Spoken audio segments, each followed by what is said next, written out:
بسم الله الرحمن الرحيم. الحمد لله وحده والصلاة والسلام على من لا نبي بعده وبعد. Parler du prophète Mohammed sallallahu alayhi wa sallam, Mohammed ibn Abdillah, c'est d'abord indiquer aux musulmans la nature véritable de l'islam dans son ensemble. Non pas en tant que simple théorie, non pas en tant que jugement abstrait, mais sous forme d'expérience vécue par le prophète sallallahu alayhi wa sallam, et ce de façon concrète et réelle. Parler du prophète de l'islam, Mohammed sallallahu alayhi wa sallam, c'est envisager sa personnalité sous l'angle de la prophétie, an-nubuwwa. C'est envisager sa personnalité par rapport à la révélation, al-wahi. Enfin, c'est envisager sa personnalité au travers des événements qu'il a vécus. Pourquoi? Mais pour prouver que cet homme ne se distingue non pas tant par son génie, non pas tant par son héroïsme, non pas tant par sa grandeur, que par sa qualité de prophète inspiré, soutenu et prévenu par Dieu Tout-Puissant.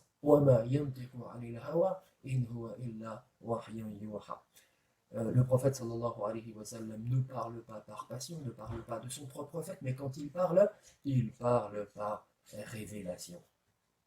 Parler du messager de Dieu, sallallahu alayhi wa sallam, c'est enfin montrer l'idéal moral incarné dans la personne de Mohammed, sallallahu alayhi wa sallam, dont Dieu a fait le modèle à imiter pour l'humanité entière. لقد كان لكم في رسول الله أسوة حسنة لمن كان يرجو الله واليوم الآخر وذكر الله كثيرا.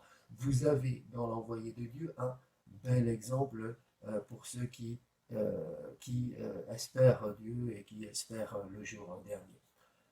Parler de Taha aussi, j'oubliais l'élu de Dieu, c'est aider le musulman à mieux comprendre le livre de Dieu, à mieux comprendre le Coran et à se pénétrer de son esprit.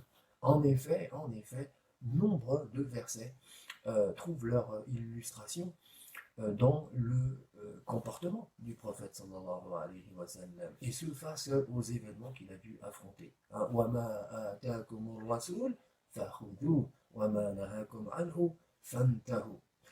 Et puis j'oubliais, parler du sceau des prophètes, c'est fournir des connaissances qui se rapportent au credo de l'islam, à ses préceptes, à ses prescriptions légales, et à sa morale, à la foi, à la loi, à la voie, comme vous voulez.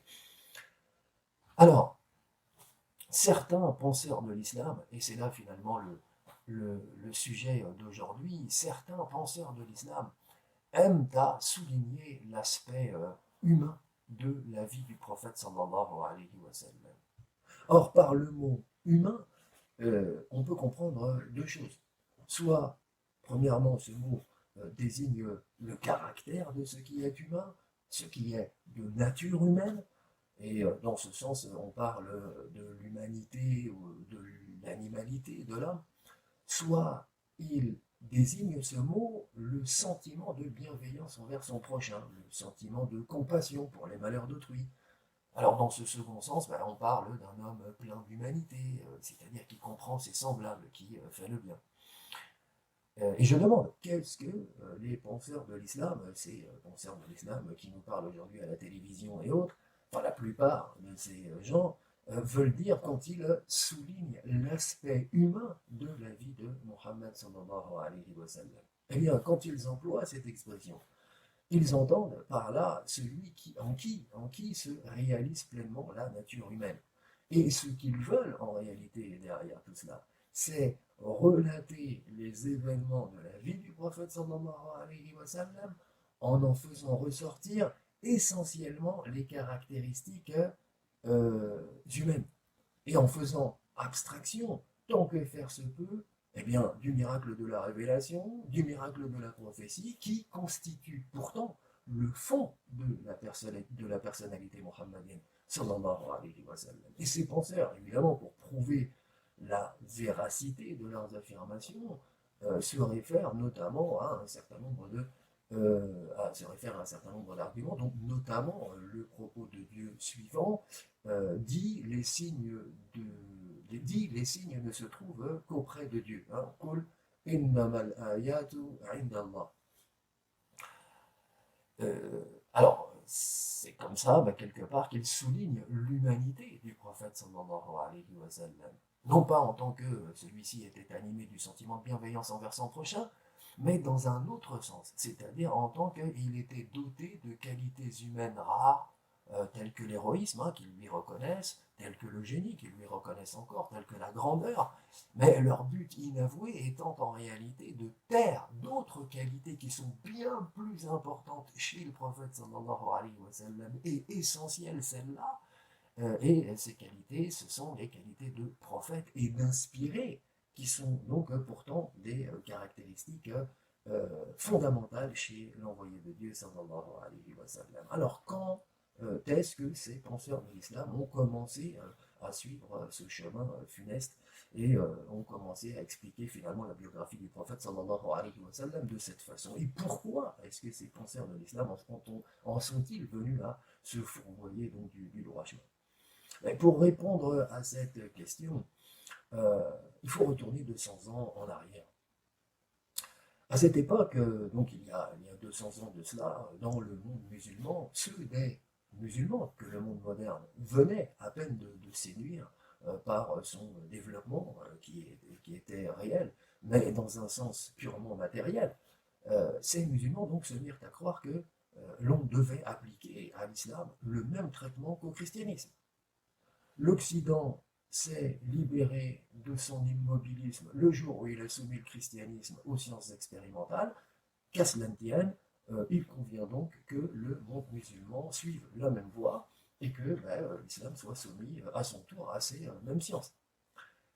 Or, ceci n'était possible à leurs yeux, aux yeux de ces musulmans, qu'à la condition que le monde de l'islam se débarrasse de tous les mystères de la religion qui n'obéissent pas, qui ne répondent pas aux critères de la science moderne. C'était leur postulat.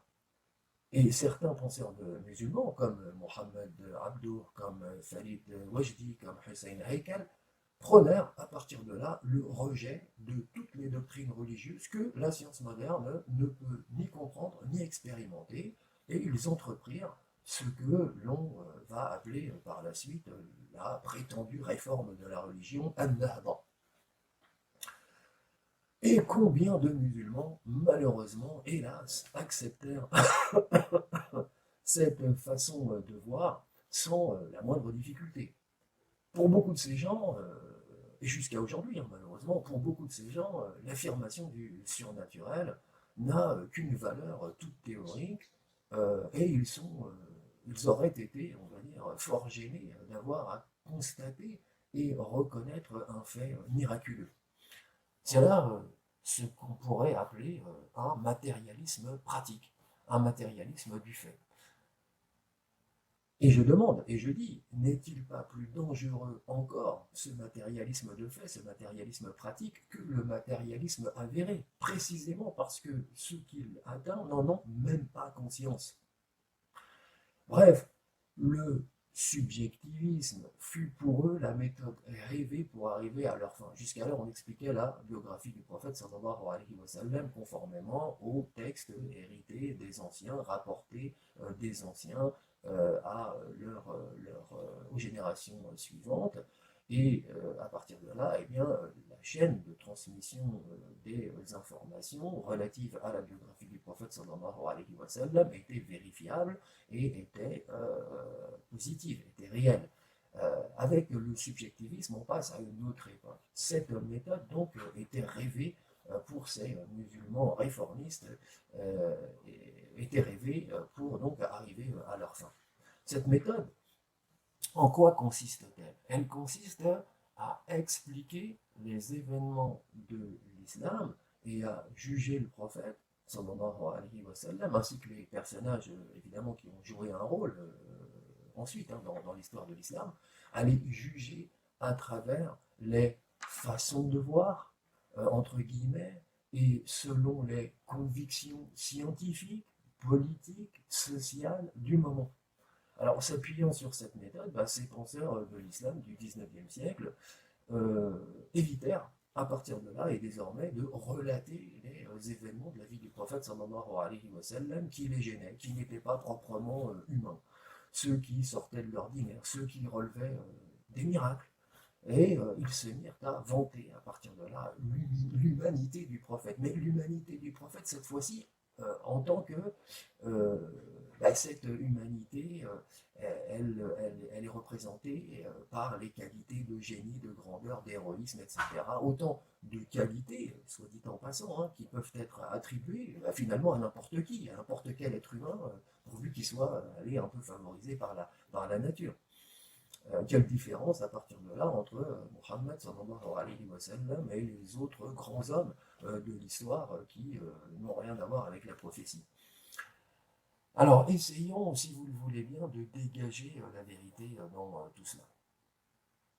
Premièrement, si l'on considère l'intervention de la révélation divine dans la vie du prophète sallallahu alayhi wa sallam, on constate que le prophète Mohammed sallallahu alayhi wa sallam se distinguait surtout par cette qualité. C'était sa qualité essentielle, celle d'être prophète. Non, c'est aussi simple que cela, mais j'ai l'impression que dans l'esprit de certains, ça n'est pas clair.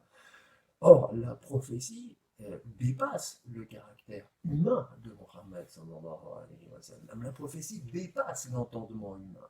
Nier les miracles, nier les événements extraordinaires dans la vie du prophète implique donc la négation de la prophétie et la négation de la révélation par conséquent. Et partant, elle implique la négation de la religion elle-même, laquelle est fondamentalement transcendante et surnaturelle.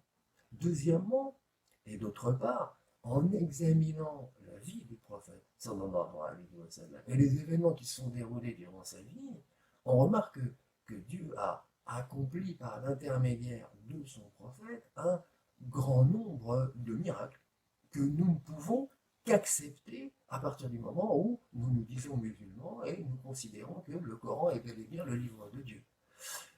Car ces informations, ces miracles, si vous voulez, nous ont été transmis d'une façon indiscutable, c'est-à-dire par une chaîne d'autorité sur laquelle est basée toute la sunna tout entière. Ainsi, le hadith qui relate que des doigts du prophète, sallallahu alayhi wa sallam, s'est écoulé de l'eau. Ce fait est rapporté par Al-Bukhari, est rapporté par Muslim, est rapporté par Malik, est rapporté par un grand nombre d'autres traditionnistes. C'est ainsi que, d'après Qatada, Anas a dit, alors que le prophète sallallahu alayhi wa sallam était à Zawra, on lui apporta un vase. Il mit la main dans ce vase et aussitôt l'eau se mit à sourdre entre ses doigts. Et les fidèles de faire leurs ablutions avec cette eau. Combien étiez-vous demanda Qatada à Anas. Nous étions 300, répondit-il, ou environ 300. Que vont faire donc ces réformistes de ce type de hadith, qui pourtant est sahih, est rapporté par une myriade de traditionnistes dont l'autorité est indiscutable. De même, le hadith de la scission de la lune, miracle auquel procéda le prophète sallallahu alayhi wa sallam à la demande des associants des mushrikoun. Ce hadith, il est rapporté par Al-Bukhari, il est rapporté par Muslim et d'autres traditionnistes encore. Qatada rapporte ainsi que Anas leur a raconté que les gens de la Mecque, ayant demandé à l'envoyé sallallahu alayhi wa sallam de leur faire voir un miracle, il leur fit voir la lune fendue en 2 morceaux. Qu'est-ce que vous faites alors, vous autres réformistes de ce type de hadith?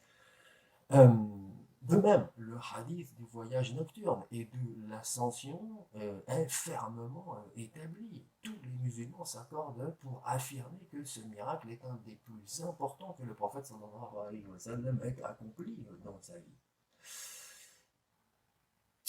Alors je dis ceci, il est surprenant que ces penseurs de l'islam, entre guillemets, qui n'admettent des qualités du prophète sallallahu alayhi wa sallam que celles qui sont proprement humaines, comme son génie, sa grandeur, son autorité, et qui nie les miracles, eh bien, ignore délibérément ces hadiths qui sont pourtant parfaitement authentifiés et n'en font aucune critique.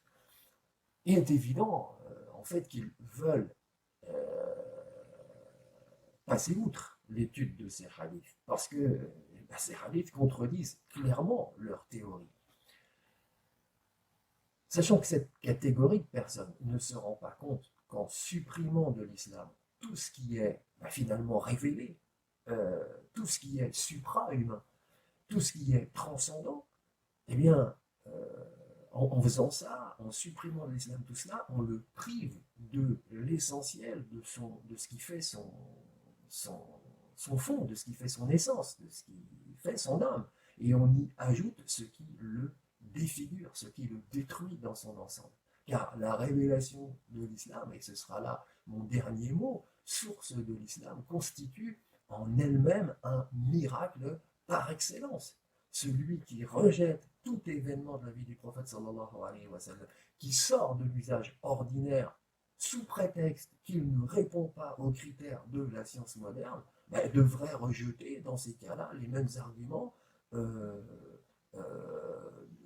devrait rejeter conformément à ces mêmes arguments, la révélation divine tout entière, la révélation divine elle-même, et tous les enseignements alors qui en découlent, tels que la résurrection des corps, qui évidemment ne répond pas aux critères de la science moderne, ou le jugement dernier qui ne répond pas non plus à ces critères, ou encore le paradis, l'enfer, et j'en passe. Où l'on voit que ces prétendus réformateurs de la religion ont oublié qu'une religion vraie n'a pas besoin d'être réformée ni modifiée dans son essence. Voilà en gros ce que j'avais à dire sur la question.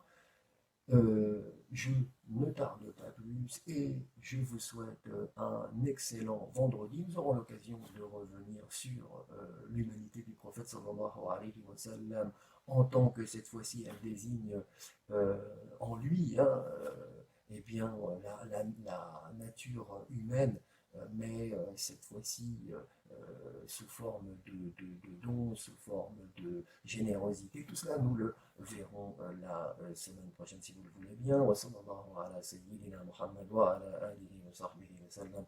Wa akhiru da'wana anil hamdulillahi rabbil alamin. اللهم اهدنا فيمن هديت وعافنا فيمن عافيت